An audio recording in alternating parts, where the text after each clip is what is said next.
Too much of any good thing can be bad. Hello, my friends. I'm Adam Wilkinson, CEO of Jade Bloom, and I want to know, are you guys ready to discuss part 2 of our 8-part series on the toxicity of essential oils? Okay, so today we're going to be learning about how much is too much when it comes to essential oils. We're going to break our learning up into 4 different sections. If you'd like to skip ahead to any of those sections, I'll include the timestamp in the description below. Feel free to scroll down and fast forward to any one of those sections. So like I mentioned, too much of any good thing can be bad. For example, it's recommended that we drink 2 liters of water per day, but most of us don't get that. Now, our kidneys are capable of eliminating about 5.5 to 7.5 gallons of water per day, which is well above the recommended daily intake of water. However, they are only capable of eliminating about 1 liter per hour, which can be problematic.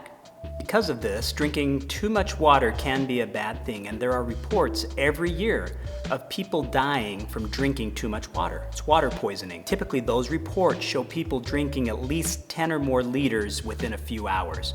The kidneys just aren't capable of handling that type of volume. For another good example of getting too much of a good thing, we can look at vegetables. Now, most of us don't get enough vegetables within a 24-hour period, but getting too much fiber from vegetables can actually cause gastrointestinal disorders. Or eating too many orange-colored plants like carrots can cause our skin to turn orange from the carotenoids.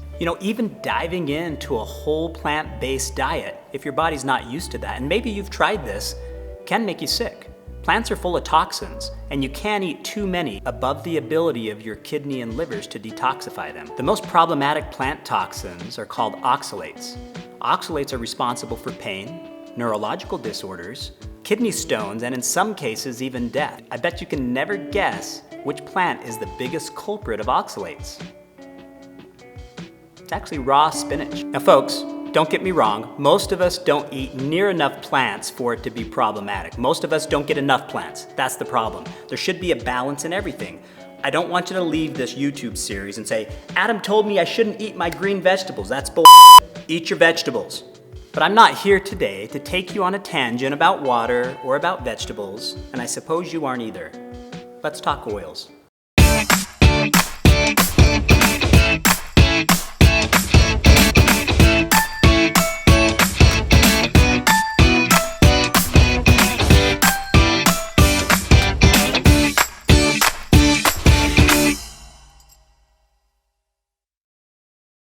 And so we love essential oils, don't we? But we don't want that love affair to become tainted with misuse or overuse. And unlike water or vegetables, essential oils are extremely potent. And so getting too much can happen pretty easily and unexpectedly. So with essential oils, we're taking something natural, the plant, and we're distilling it down to an essential oil and sometimes creating potency that's 75 to 100 times greater than its plant counterpart by weight. It is true, essential oils are all natural, yet they are still manufactured products. You can take a stroll through a tea tree forest, but you're not going to find tea tree pooling at the base of the trees. Humans manufacture the oil from the leaves. I think the best way to help keep us safe is to understand at the chemical level what exactly is in 1 drop of essential oil. So here's how we're going to proceed. Essential oils are the chemical version of their plant counterparts, but they are highly concentrated. How concentrated, you ask? Let's look at some examples. It takes approximately 2 pounds of lavender flowers to make 1 10 ml bottle of Jade Bloom essential oil. It takes approximately 3.5 pounds of peppermint leaves to make 1 bottle, and 1 drop of our oil is equivalent to consuming 27 cups of peppermint tea. It takes about 40 lemons to make 1 bottle of our lemon essential oil. So if you ever wondered why essential oils seem so expensive to their plant counterparts for such a small amount of oil, hopefully you're starting to understand the economics, and the more expensive ones are directly related to the higher amount of plant material it takes to make just 1 drop of essential oil. Did you know it takes 242,000, that's 1,000 rose petals, just to make 1 bottle of Jade Bloom's rose oil? Stay tuned, by the way, I'm going to give this away for free later. Another way to look at it is eating 1 drop of rose oil is equivalent to eating 60 roses and all of its petals.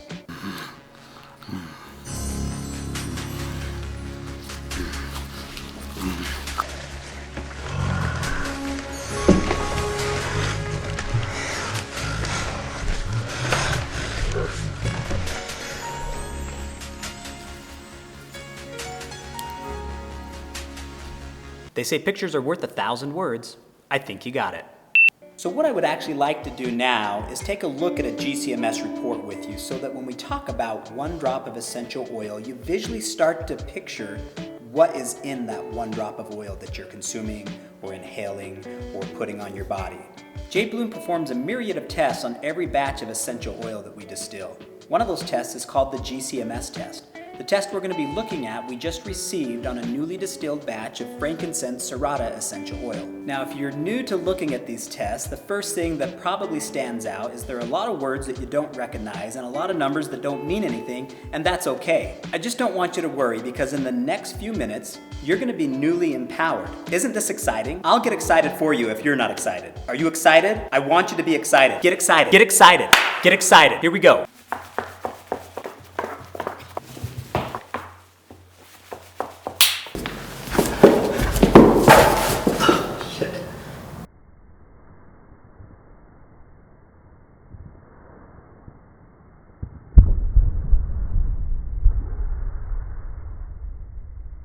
Look at that, I actually kicked myself in the thumb while trying one of those stupid moves.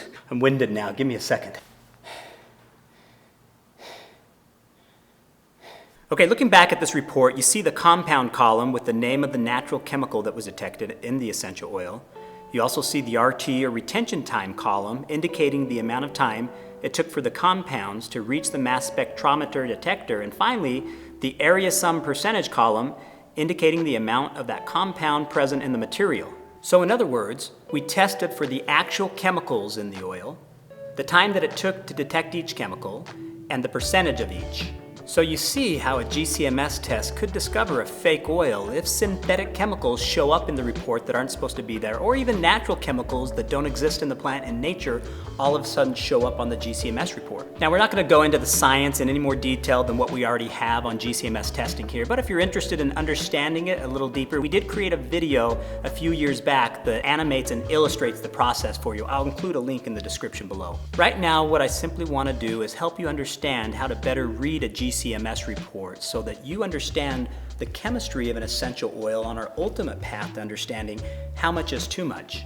So now the fun part here is we're actually, and by the way, I hope you're having fun. We're gonna compare Jade Bloom's frankincense Serrata to Jade Bloom's frankincense Sacra, so you can see how the chemical nature of essential oils change even across different species of plants in the same genus. So as we glance down through the percentage of chemicals in frankincense Serrata, one thing that should stand out is even though that there are 77 different identified compounds in this oil, which is normal, most of them are present in very small percentages, which is also normal.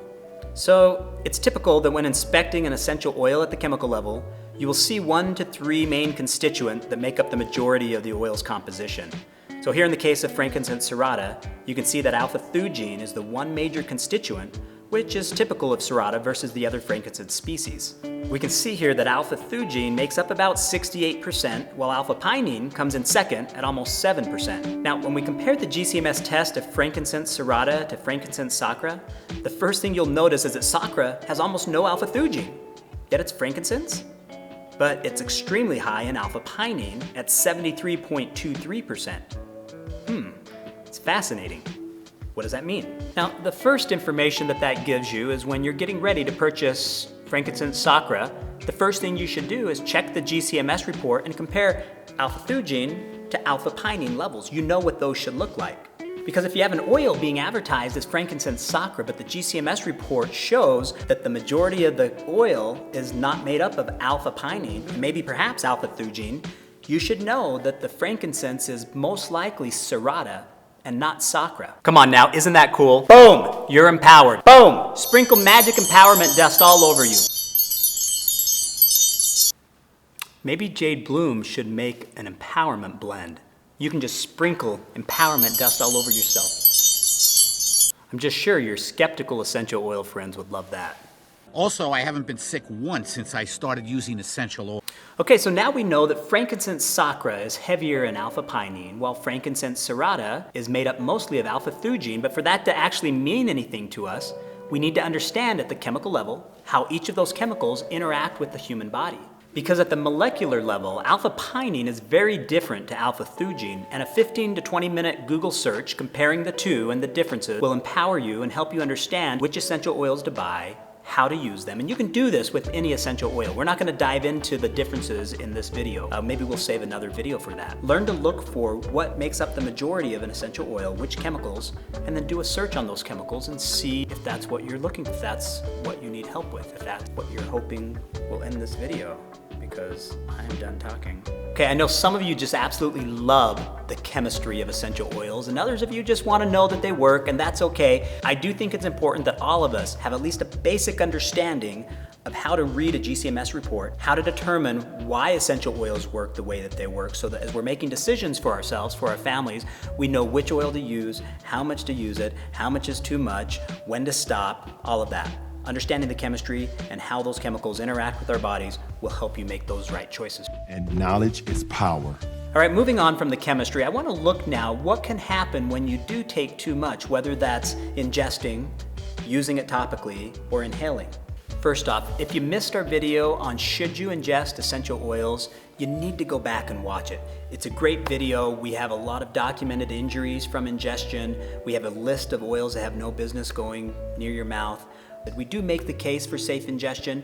We don't recommend ingestion, but we know that there are those of you that ingest, and if you're going to choose to ingest, there are some additional benefits that can come. So the most common problems of ingesting too much is simply irritation of the sensitive mucous membranes of the throat and the stomach. But in some cases, there's reports of vomiting, dizziness, heart attacks, and in one rare case, even death from ingesting 750 drops of eucalyptus essential oil. Other less studied effects of ingestion include the potential dangers to our liver and kidneys as the natural detoxification system of our body. Of course, too much of any food can put these organs at risk, but because of the potency of essential oils, as we've discussed, it takes much smaller volume to potentially strain or damage the detoxification system. Now, the worst injuries I've read about that have happened using essential oils topically was when applied to infants. So I would avoid using essential oils with infants altogether. Be very careful. In fact, stay tuned to our upcoming video on this series of toxicity on how to safely use essential oils with children. Now, I think it's generally understood by most essential oil users that the most risks come from injuries of topical application or ingesting. But there are reports of injuries from inhaling too much. Now, when you breathe in tiny molecules of essential oil, it travels down the trachea, into the bronchi, and eventually into the microscopic sac-like alveoli where it attaches to the receptors. Then there is a gaseous exchange that occurs, and the essential oil molecules travel throughout the blood and eventually to all the organs and the central nervous system. It is true that essential oil inhalation poses the fewest risks of all the applications of essential oil, but even then there are still reports of dizziness, nausea, headaches, even increased blood pressure and heart rate from inhaling essential oils. One particular study recruited 100 healthy spa workers that were exposed to higher levels of essential oil in the air from a continuously running diffuser while at work. Although no specific injuries were reported during this particular study, scientists did find that the cardiovascular system could be at risk from extended periods of breathing essential oils. Now, this was really fascinating and new for me. I actually found this study while preparing the research for this video for you guys, and it revealed that inhaling essential oils actually decreased the rate of blood pressure, or the heart rate and blood pressure over the first hour, but then continued to increase it above the mean after the second hour. Okay, so we've talked about what can happen when you use too much, but let's look at some general rules of thumb you can follow for safe dosages. So as we discussed on our ingestion video, there are additional health benefits that can be derived as the liver metabolizes essential oils, but you should never ingest more than a few drops at one time, and you should never ingest any of the oils on our do not ingest list. If choosing to ingest essential oil, you should always dilute them first in a carrier oil and deliver them via capsule or honey. The immediate concern is bypassing the sensitive mucous membranes of the throat and stomach. Likewise, when using essential oils topically, you should always dilute them first in a carrier oil. Jade Bloom carries about 40 different carrier oils, each with different health benefits and uses. I actually created a video discussing the difference between a carrier oil versus an essential oil, and I go into detail about the 6 most commonly used carrier oils and what they're good for. You can access the link to the video in the description below. The NAHA has published recommended dilution ratios for different topical applications. For this video, we'll look at topical application for massage, lotions and creams, and taking a bath. Here are some general rules of thumb you can follow. For infants and young children, use a 0.5 to 1% dilution. That's about 3 to 6 drops of essential oil per carrier. For adults, from a 2.5% dilution ratio up to a 10% dilution ratio, this is what it looks like in drops per ounce of carrier oil. When formulating a lotion or a cream for someone with sensitive skin, you should use a 0.5 to 1% dilution, which is about 3 to 6 drops per ounce. For someone with normal and healthy skin, you should use a 1 to 2.5% dilution, which is about 6 to 15 drops per ounce. When taking a bath, you can use 2 to 12 drops of essential oil into a teaspoon of a dispersing agent, such as a natural bath gel, polysorbate, soluble, coconut emulsifier, etc. You can add it to your bath and stir just before entering the water. Vegetable oil may also be used to dilute essential oils, however, it will not disperse in the water and will make tub surfaces slippery. Jade Bloom offers bath bombs with the convenience of a dispersing agent already in the bath bomb, so you can enjoy the healing benefits of essential oils and relaxation while you bathe. When inhaling essential oils, the most popular methods are from the bottle directly, a piece of jewelry, inhaler sticks, or a diffuser. When diluting your essential oils in water of an ultrasonic diffuser, you can follow these dosage recommendations based on the water reservoir size of your diffuser, and we recommend not running your diffuser for more than 1 hour at a time. You guys, we've made the case that more is not better, and since these little bottles can be so expensive, that should be welcoming news. You don't need much to really get the maximum health benefits intended by essential oils. That's it, you guys. From what we've covered today, you should feel more comfortable in reading a GCMS report and researching the constituents and how those affect the body. You should also feel more comfortable in how to dilute your essential oils for safety and which specific dosages to use. So guess what? We've actually created a beautifully designed and intuitive mobile app, both for iOS and Android, rated 5 stars in both app stores, that not only tells you what each essential oil is used for, but how to dilute it as well. Or you can access all the same information for free by simply going to any browser and typing in app.jadebloom.com. You guys, we had so much fun reading through your comments on our last video, and we loved giving away a free bottle of Pink Lotus. Now, because I gotta eat a whole bunch of rose petals for this video, I wanna give this bottle away free to one of you, which, by the way, I've tasted both. The oil is much better. But to one commenter on this video, tell us what your favorite essential oil is and how you use it. And in 1 week from the time we post this video, I will randomly pick a winner for a free luxury and expensive bottle of 100% pure rose oil. I'm really looking forward to reading your comments on this video. So moving on, based on your votes, video number 3 on the toxicity of essential oils will be next week, about using your oils with pets. Now personally, I have a toy Maltese dog and a Siberian cat, both of which weigh less than 3 pounds at home. I understand how important it is to keep our little friends safe and healthy. So subscribe to our channel now and ring the bell so you don't miss our next video upload. Until next time, so long.